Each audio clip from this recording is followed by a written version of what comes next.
Hello, ako po si Alpi Stocky from La Union.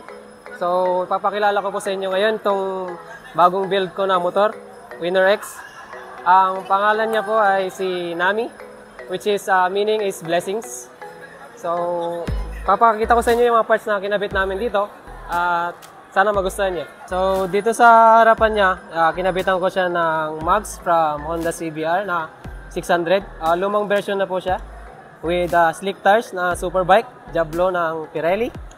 Tapos yung upside down fork niya, or inverted fork tawag sa atin, na converted din from double disc. Ginawa nating double disc siya with Nissin calipers. So yung Nissin calipers is from mga ano lang din, mga Japanese bikes. So dito sa kabila, ganun din po, naka double disc din siya. Nissin sa kabila, Nissin din dito sa kabila. So, itong double disc na to, kanya-kanya ako na lang din yung gumawa. Papunta-punta, pabalik-balik sa shop, trial and error hanggang sa ma-perfect yung ano. So, dito naman sa shifter natin, or tinatawag nilang single shifter, Rizoma po yung brand. In-order ko na rin din po to sa ibang bansa, which is Vietnam po. At dito naman tayo sa pipe, SC Project, yung brand, MotoGP Exhaust Technology. Pinagawa na namin siya ng elbow dun sa mga shop sa labas para magmukhang GP talaga. So dito sa likod, kung makikita nyo, single-sided swing arm siya na parang sa Ducati. Pero yung swing arm na ginamit ko is from Honda Bros na 600. Lumang-lumang version na po. At nahanap ko pa siya. Very rare. So, kinonvert ko na lang siya para mag-fit siya sa chassis ng ating motor. So ito yung tinatawag nilang single-sided swing arm or pro arm na kung tawagin. So, yan.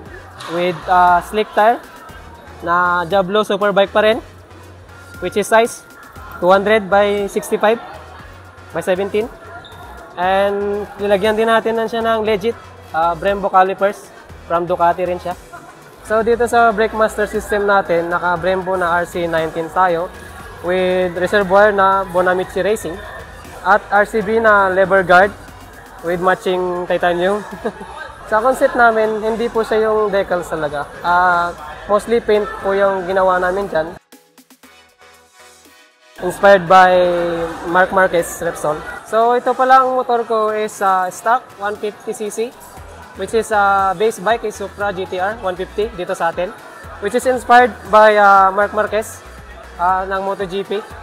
Sana nagustuhan niyo ang build namin na Repsol inspired. At muli ako si Alpi Stocky at para sa All About Wheels Manila.